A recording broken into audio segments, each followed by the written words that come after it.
et bienvenue dans le premier épisode des savoirs peu utiles.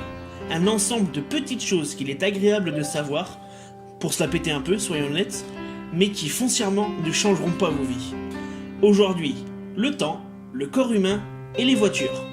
Et quelques autres trucs. C'est parti! Catégorie les mots qu'on ne connaît pas. Nous démarrons tranquillement notre épisode par la rubrique les mots qu'on ne connaît pas. Et aujourd'hui, la glabelle. Mais qu'est-ce donc? À ne pas confondre avec gleba. Gleba qui, au passage, désigne l'endroit où sont fabriqués les spores chez les champignons.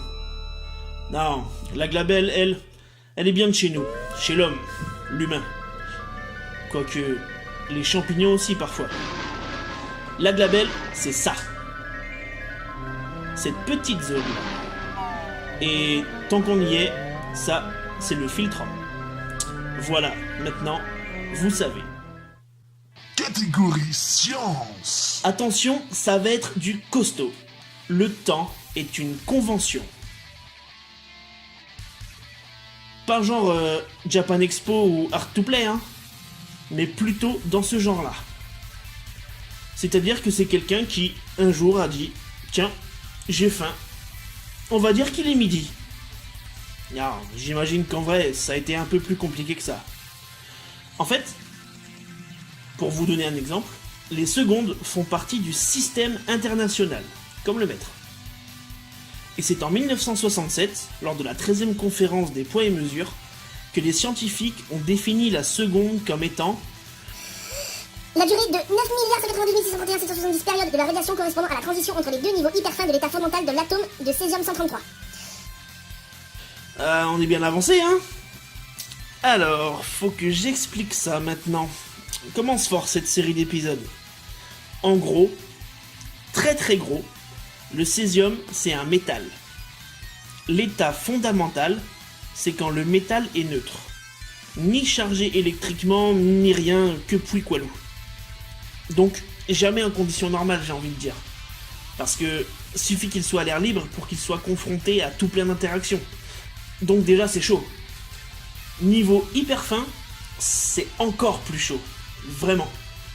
En méga gros, c'est un état instantané durant lequel les deux pôles magnétiques d'un atome interagissent ensemble. Je vous l'avais dit que c'était costaud, hein. Mais du coup, ça nous mène où tout ça? En gros, t'as le métal, tu le fais vibrer, tu comptes 9 milliards et des bananes, et t'as une seconde. Ouais, faut compter 8. Toujours en gros, c'est le principe d'une horloge atomique. Le lien Wikipédia sera dans la description. Et comme on est précis au 10 milliardième, on a gardé cette mesure-là, hein, bien pépouse, pour mesurer la seconde. Mais pourquoi la seconde, d'ailleurs? En français, la seconde, c'est ce qui vient après le premier, sans qu'il y ait de troisième. D'ailleurs, quand on conduit, on ne devrait pas appeler ça la seconde, mais la deuxième. Parce que dans une voiture, sur une boîte de vitesse, il y a une troisième, une quatrième, etc. On appelle ça la seconde parce qu'historiquement, on avait les heures, puis les minutes, puis on a eu la seconde mesure plus fine, qui affinait donc la seconde minute, qu'on a raccourci ensuite en seconde tout court. Donc on a bien vu que c'est l'homme qui a défini ce qu'est la seconde, ainsi que le nom même de la seconde.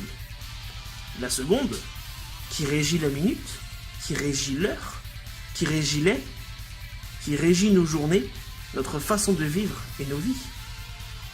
Donc, le temps est une convention de 1967. Voilà. Maintenant, vous savez. Catégorie science. Encore? L'humain est herbivore. Physiologiquement, je veux dire.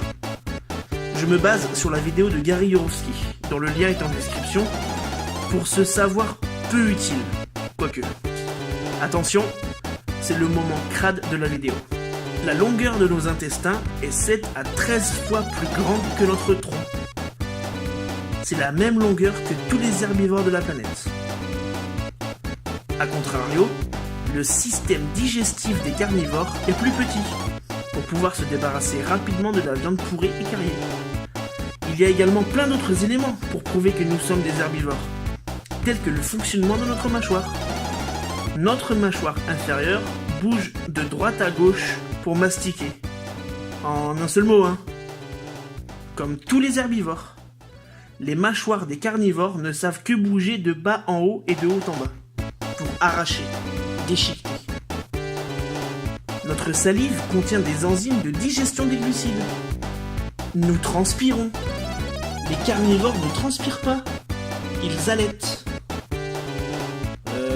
Pas comme ça, hein. Comme ça. Pas de griffes pour nous. Les griffes sont la marque des carnivores. Bref, il y a des centaines d'éléments pour montrer que nous sommes des herbivores. Mais alors, pourquoi mangeons-nous de la viande ? Il n'est pas nécessaire de manger de la viande pour notre organisme. Non, vous ne tomberez pas en carence ou malade ou que sais-je si vous stoppez la viande. Ah, et juste pour info, il y a 1000 milliards d'animaux tués par an pour notre consommation. Voilà, maintenant, vous savez. Catégorie vie quotidienne. La roue. La roue a été inventée au néolithique. C'est pas tout jeune. Entre 9000 et 7000 avant Jésus-Christ. D'abord utilisée pour le travail dans les civilisations qui disposaient d'animaux de trait, elle s'est ensuite répandue dans plein de domaines, notamment le transport de marchandises ou de personnes, grâce à l'invention du moteur à explosion. Mais on verra ça dans le prochain épisode. Ouais, il y aura une continuité, t'as vu ? Merci d'avoir suivi le premier épisode des Savoirs peu utiles. Si cela vous a plu, mettez un petit pouce bleu, commentez pour m'aider à m'améliorer, abonnez-vous et activez la cloche pour être notifié de la prochaine vidéo. A bientôt, c'était Damji, salut!